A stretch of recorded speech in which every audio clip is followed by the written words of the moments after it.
Na sequência, a gente vai dar uma olhada num trabalho que segue os mesmos princípios do quadro anterior. É o mesmo fundo amarelo, é o mesmo começo da marcação, com os tons amarronados, o desenho prévio, né, com os tons amarronados, só que ele desdobra mais, alcança cores mais fechadas, mais saturadas. A gente pode ver que aqui nesse canto do quadro como respira aquela pré-pintura que a gente viu na análise anterior. Tanto esse anjo daqui, quanto esse personagem aqui ao lado, são colocados simplesmente como aquela pré-pintura inicial. A diferença aqui é que há esses cinzas azulados que contornam ali a personagem, dando mais destaque a ele e mais acabamento. No todo, isso funciona perfeitamente.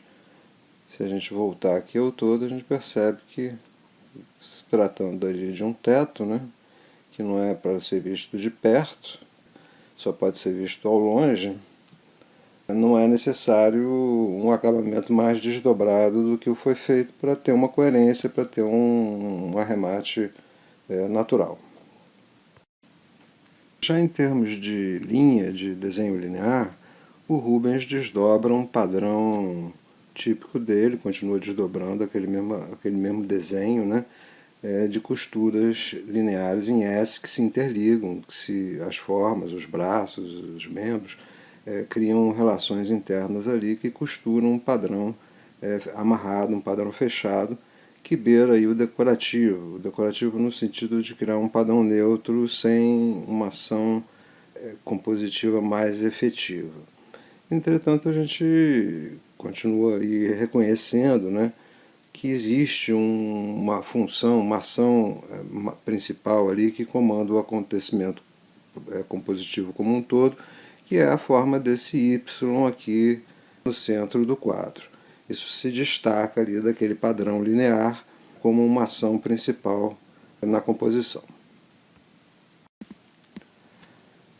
Essa ação ela é determinada pela cor, é o peso da cor, né, o destaque cromático que salta ali, que cria ali uma ação destacada daquela grade linear. E no caso da cor, ele está usando na realidade as três cores primárias. Ele quase não tem destaque no quadro as cores secundárias. São as primárias, vermelho, azul e amarelo, que se destacam aqui no centro do quadro, né? Que tem um maior peso visual, saltando ali daquele contexto linear. Isso não quer dizer que não haja as cores secundárias, né? Elas estão ali presentes, mas têm menos peso.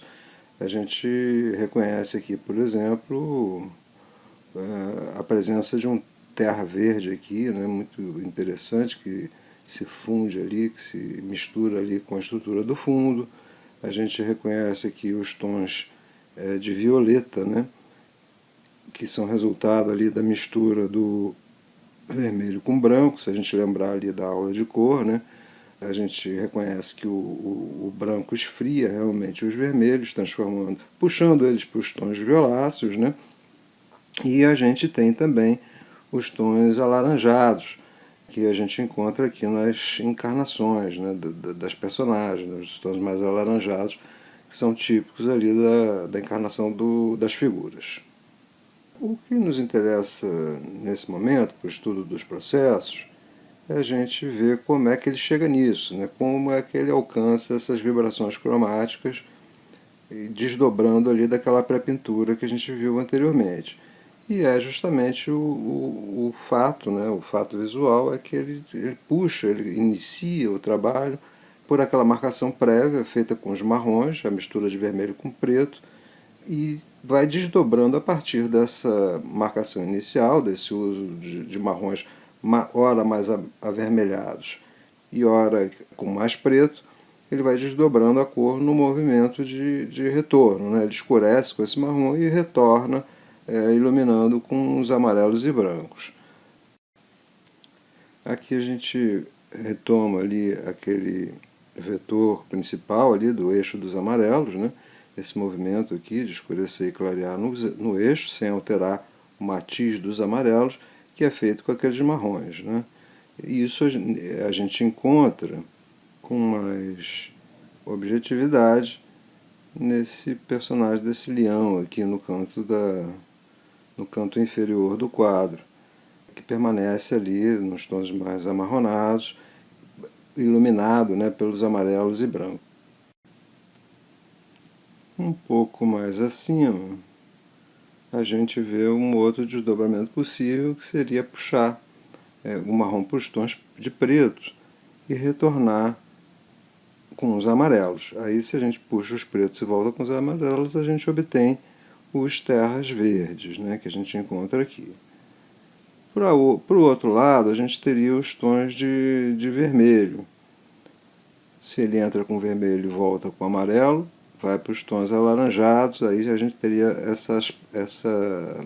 essa cromaticidade das encarnações, dos tons de pele mais tradicionais. Bom, teoricamente a gente está perseguindo aqui esse esquema, né? Ele desce e sobe ali no eixo. Se ele puxa para cá para os pretos e volta com os amarelos, ele tem os verdes. Se ele puxa para cá e volta com os amarelos, ele tem os laranjas. Só resta ainda o branco. Ele pode fazer uma ligação entre o branco e os marrons, entre o branco e os pretos e entre o branco e os vermelhos. São as três ligações possíveis sem fazer a passagem pelos amarelos. Então, vamos lá. O preto com o branco, a gente tem os cinzas azulados, que se espalham ali por toda a composição, aqui, esses cinzas aqui mais para a lateral, que fazem uma passagem, uma dinâmica de matiz, né, verde até chegar ao azul, né, verdes mais amarelados, né, vão ficando mais no centro até chegar aos azulados. A gente tem um pouco mais acima aqui uma transição entre o azul e o amarelo muito interessante, porque está no mesmo tom de claro-escuro, é uma divisão estritamente cromática, não há variação de claro-escuro ali naquela passagem. E isso aí seria nesse movimento de ir com o preto e voltar diretamente com o branco, né? O branco com o vermelho a gente reconhece ali embaixo, né? A gente tem toda essa escala dos violetas, né? dos tons violáceos, porque o branco esfria os vermelhos, e o marrom com o branco dá um tom mais frio ainda, né? Um violeta mais franco, que a gente reconhece aqui, sobretudo nesse personagem, né? Que a gente vê que ele veio com os marrons, em vez de voltar com o amarelo e para depois entrar com o branco, ele foi direto com o branco, encontrando ali esses tons francamente violetas. É interessante porque está aqui do lado, ele tem uma outra personagem que parte do mesmo princípio, né? Ele é desenhada pelos mesmos marrons, mas é iluminada ali, fazendo uma ligeira passagem pelos amarelos. Então resulta numa encarnação mais convencional, mais tradicional da figura humana. Já as últimas cores possíveis de serem encontradas aí, né? Na realidade esse trabalho tem todas as cores, com essas quatro tintas ele encontra todas as possibilidades cromáticas. A última é o tom neutro, né? Que a gente reconhece aqui na parte superior. Nesses personagens aqui do fundo a gente tem uma cor neutralizada, não chega a ser fria azulada, não chega a ser quente, é o neutro mesmo. Isso é facilmente obtível, alcançável, né? Através dessa mesma lógica. Né? Ele entra com esses marrons, que é vermelho com preto. Se ele voltar com branco e amarelo misturado, né? Ele está com as quatro tintas ali se fundindo, vai resultar nos tons neutros. Se ele volta em cima do marrom com o branco puro, ele vai para os tons violáceos. A gente tem um pouco de entrada de ligeiras violetas na encarnação desse anjo aqui de cabeça para baixo, mas se ele entrar com amarelo e branco, ele vai encontrar esses tons quebrados, esses tons neutros, essas cores que a gente não consegue reconhecer e nomear.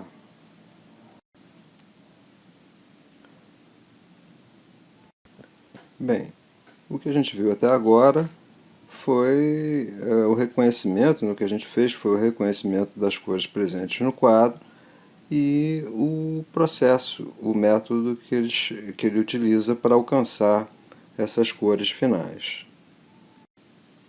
Agora eu queria chamar a atenção de um outro aspecto, que é a questão do barroco propriamente dito, né, dos princípios estéticos do barroco, que são da autonomia, né, entre a dinâmica dos vários elementos, as linhas criando um determinado ritmo, as cores um outro, e o claro-escuro um terceiro, né, são três dinâmicas separadas que se interligam para compor um todo harmônico, as três vozes de um coral cantando frases musicais diferentes, mas que no todo convergem para uma mesma melodia, né?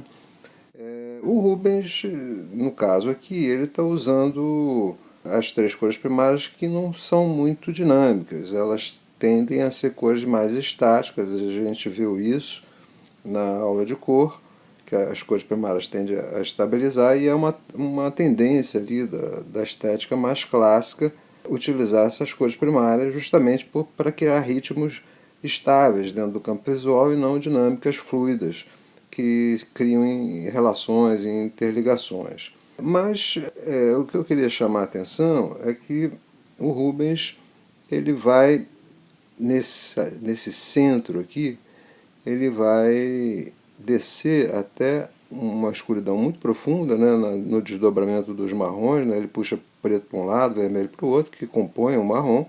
Então ele vai fazer esse desdobramento aqui pelos escuros e aqui do lado pelas luzes.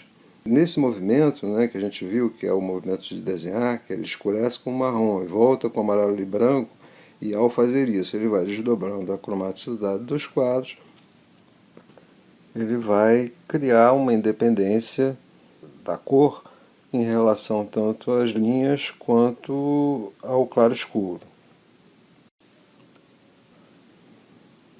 Essa personagem aqui do canto, ela foi feita com os marrons, né? Se ele voltar com o branco, ele tem tons ligeiramente violáceos. Aqui no rosto não, ele vai com amarelo e branco, permanecendo ali numa encarnação mais tradicional. Nessa personagem aqui do centro também tem uma encarnação mais tradicional, a gente sente um certo calor ali na luz dessa coxa, né? O amarelo com branco, ele vai com os marrons, volta com branco, com amarelo, mas ele permanece, ele tem tons de cinza, agora mais violáceos, mas a figura como um todo permanece ali num centro mais natural. Já nessa personagem da direita, a encarnação é bem fria, quase azulada, né? A gente reconhece aqui uma passagem.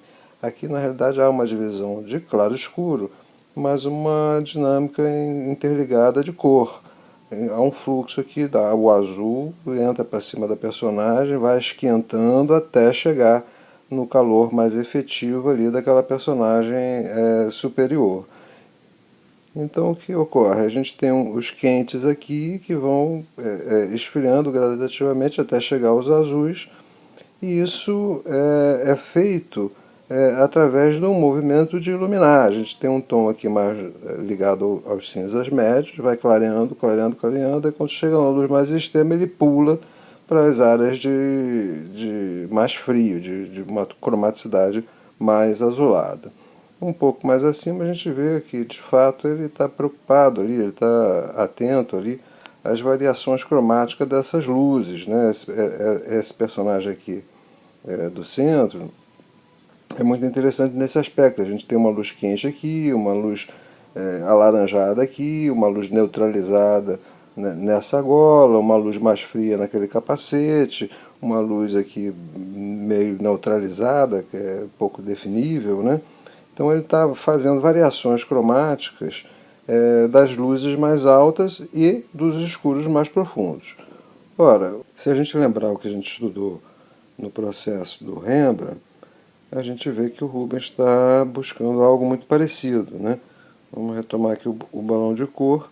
ele está buscando fazer esse movimento de subir até a luz mais alta e descer para o outro lado, descer até o profundo, o escuro mais profundo, perto do preto, e voltar ali no desdobramento da cor. Em vez de fazer essa dinâmica de matiz aqui, ele utiliza esse movimento de iluminar e escurecer para fazer as passagens de cor. E de fato a gente reconhece uma preocupação ali em não isolar e não amarrar a cor numa área determinada e pelo contrário, criar passagens, criar interligações e independências das dinâmicas da cor em relação tanto à forma quanto ao claro-escuro. Detalhes assim como esse amarelo, né, que vem para cá, depois passa para o outro lado. Nessa personagem daqui também do lado, ó, tem uns tons mais amarelados aqui, fluindo por sobre a cabeça, escorregando para o outro lado, né? O azul que entra aqui no braço dessa personagem, atravessa o rosto, aqui independente do claro-escuro e da forma, né? Essa fluidez ali dentro dos escuros, esses tons, sobretudo os amarelados, né? Ele vai costurando. Mas os frios azulados também, né? O frio entra para cá, entra para lá, os tons de vermelho vibram também aqui, né? Fazendo uma dinâmica independente, né? Aqui nessa área da personagem não é tão avermelhada quanto nessa área das pernas. Então ele vai o tempo todo buscando, de maneira até um pouco mais delicada, não fala tão alto, justamente porque as cores primárias têm uma pregnância maior, mas ele está buscando, sim, uma autonomia, uma independência entre as dinâmicas de cor em relação ao claro-escuro e às linhas.